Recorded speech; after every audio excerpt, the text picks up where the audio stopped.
Hi ನಮಸ್ತೆ. ಇದು ಸೋಮವಾರದ ವ್ಲಾಗ್ ಆಗಿರುತ್ತೆ.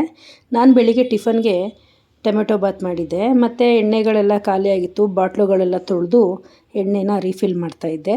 ಬೆಳಗ್ಗೆನೇ ಎಲ್ಲ ಕೆಲಸನೂ ಮಾಡ್ಕೊಂಬಿಡೋಣ ಅಂಥೇಳಿ ಮಕ್ಕಳು ಸ್ಕೂಲ್ಗೆ ಹೋದ ತಕ್ಷಣವೇ ಸ್ಟಾರ್ಟ್ ಮಾಡಿಕೊಂಡೆ. ಸ್ವಲ್ಪ ಹಣ್ಣು ತಂದಿದ್ದೆ ಆಚೆಗಡೆಯಿಂದ, ಅದನ್ನು ಸಹ ಜೋಡಿಸ್ಕೊಂಡು ಕೆಲಸ ಎಲ್ಲ ಆಗಿ ಟಿಫನ್ ಆದಮೇಲೆ ಸ್ವಲ್ಪ ಕಾಫಿ ಕುಡಿದು ಪಾತ್ರೆ ಎಲ್ಲ ತೊಳ್ಕೊಂಡೆ. ಡೈಲಿ 2 ಟೈಮ್ಸ್ ಪಾತ್ರೆ ತೊಳಿಬೇಕು, ಬೆಳಿಗ್ಗೆ ಮತ್ತು ಟಿಫನ್ ಆದಮೇಲೆ ಮತ್ತು ನೈಟು. 2 ಟೈಮು ತೊಳಿಲಿಲ್ಲ ಅಂತಂದರೆ ಒಂದೇ ಟೈಮಿಗೆ ತುಂಬ ಜಾಸ್ತಿ ಆಗಿಬಿಡುತ್ತೆ. ಪಾತ್ರೆ ಎಲ್ಲ ತೊಳೆದ್ಮೇಲೆ ಇಷ್ಟೆಲ್ಲ ಕ್ಲೀನ್ ಮಾಡಿಕೊಂಡು ಸ್ಟವ್ ಎಲ್ಲ ಗಲೀಜಾಗ್ಬಿಟ್ಟಿರುತ್ತೆ. ಆ ಸ್ಟವ್ ಎಲ್ಲನೂ ನಾನು ಕ್ಲೀನ್ ಮಾಡ್ಕೊಂಬಿಡ್ತೀನಿ. ಬೆಳಿಗ್ಗೆ ತಿಂಡಿ ಆದ ತಕ್ಷಣವೇ ಇದೆಲ್ಲ ಕ್ಲೀನ್ ಮಾಡಿ ಇಟ್ಕೊಂಡ್ಬಿಡ್ತೀನಿ.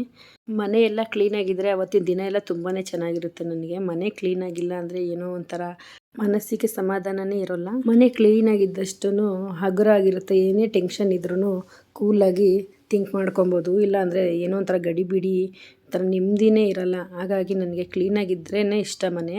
ಹಾಗಾಗಿ ಎಷ್ಟೇ ಕೆಲಸದಲ್ಲಿದ್ರೂ ನಾನು ಮನೆಯಂತೂ ಕ್ಲೀನ್ ಮಾಡ್ಕೊಂಬಿಡ್ತೀನಿ. ಹಾಗೆ ಓವನ್ನು ಕೂಡ ನಾನು ಸ್ಟೀಮ್ ಕ್ಲೀನ್ ಮಾಡ್ಕೊಳ್ಳೋಣ ಅಂಥೇಳಿ ಒಂದು ಸ್ವಲ್ಪ ನೀರು ಮತ್ತು ನಿಂಬೆಹಣ್ಣು ಹಾಕ್ಕೊಂಡು ಸ್ಟೀಮ್ ಕ್ಲಿಯರ್ಗೆ ಇಟ್ಕೊಂಡೆ. ಮತ್ತು ಈ ಸ್ಟ್ಯಾಂಡ್ಗಳೆಲ್ಲ ತೊಳೆದಿಟ್ಕೋತಾ ಇದ್ದೀನಿ. ಇದು ರೆಡಿ ಆಯಿತು. 10 ಮಿನಿಟ್ಸ್ ಆದಮೇಲೆ ಇದನ್ನೆಲ್ಲ ಬಟ್ಟೆ ತೊಗೊಂಡು ನೀಟಾಗಿ ಒರೆಸ್ಕೊಂಬಿಟ್ರೆ ಓವನ್ನೆಲ್ಲ ಕ್ಲೀನ್ ಆಗಿಬಿಡುತ್ತೆ. ನನ್ನ ಅಡುಗೆ ಮನೆ ಕ್ಲೀನಿಂಗ್ ಎಲ್ಲ ಮುಗಿದೋಯ್ತು.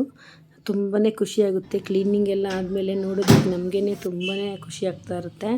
ಹಾಗೆ ಕ್ಲೀನಾಗಿದ್ದಷ್ಟು ನೆಮ್ಮದಿ ಅಂತೂ ಇದ್ದೇ ಇರುತ್ತೆ.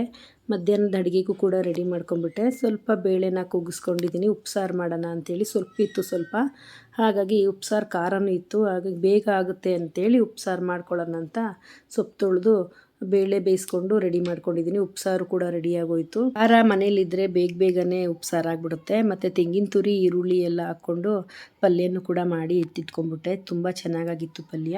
2 ಟೈಮ್ಗೂ ಆಗಿಬಿಡುತ್ತೆ ಸಾಂಬಾರು. ಮತ್ತು ಸಾಯಂಕಾಲ ಮಾಡೋ ಆಗಿರಲ್ಲ. ಮತ್ತು ಅದಾದಮೇಲೆ ನಾನು ಶಾಪಿಗೆ ಬಂದೆ. ಕ್ಲೈಂಟು ಕೂಡ ವೆಯ್ಟ್ ಮಾಡ್ತಾಯಿದ್ರು. ಹಾಗಾಗಿ ನಂದು ಬಂದು ಕೆಲಸ ಎಲ್ಲ ಮುಗಿಸಿ ಮತ್ತು ನಾನು ಮನೆಗೆ ಹೊರಟ್ಬಿಡ್ತೀನಿ. ಮನೆಗೆ ಹೊರಟಾದ್ಮೇಲೆ ನಾನು ದೋಸೆ ಹಿಟ್ಟಿಗೆ ರೆಡಿ ಮಾಡಿದ್ದೆ. ಹಾಗಾಗಿ ದೋಸೆಗೆ ರುಬ್ಬಿಟ್ಬಿಟ್ಟು ಇವಾಗಲೇ ನೈಟೇ ಉಪ್ಪು ಹಾಕಿ ಕಲಸಿಟ್ಬಿಡ್ತೀನಿ. ಬೆಳಿಗ್ಗೆಗೆ ಇಡ್ಲಿಗಲ್ವಾ. ಇವಾಗ ಸ್ವಲ್ಪ ಚಳಿ ಇರೋದ್ರಿಂದ ಬೇಗ ಉಪ್ಪು ಬರಲ್ಲ. ಹಾಗಾಗಿ ಈ ನೈಟೇ ಉಪ್ಪು ಹಾಕಿ ಕಲಸಿಟ್ಬಿಟ್ರೆ ಚೆನ್ನಾಗಿ ಹುಳಿ ಬರುತ್ತೆ ಅಂತ ಉಪ್ಪು ಹಾಕಿ ಕಲಸಿಟ್ಬಿಡ್ತೀನಿ. ಆಮೇಲೆ ನನ್ನ ಮಗನಿಗೆ ಟೆಸ್ಟ್ ಇತ್ತು ಕನ್ನಡ. ಹಾಗಾಗಿ ಅವನಿಗೆ ಕ್ವಶ್ಚನ್ ಹಾಕ್ಕೊಟ್ಬಿಟ್ಟು ಇವತ್ತಿನ ಕೆಲಸ ಎಲ್ಲ ಮುಗಿಸ್ದೆ. ಎಷ್ಟೇ ಬ್ಯುಸಿ ಇದ್ರೂ ಮಕ್ಳಿಗೂ ಸ್ವಲ್ಪ ಟೈಮ್ ಕೊಡಬೇಕು, ಅದು ತುಂಬ ಒಳ್ಳೆಯದು. ಇವತ್ತಿನ ವಿಡಿಯೋ ಇದಾಗಿತ್ತು.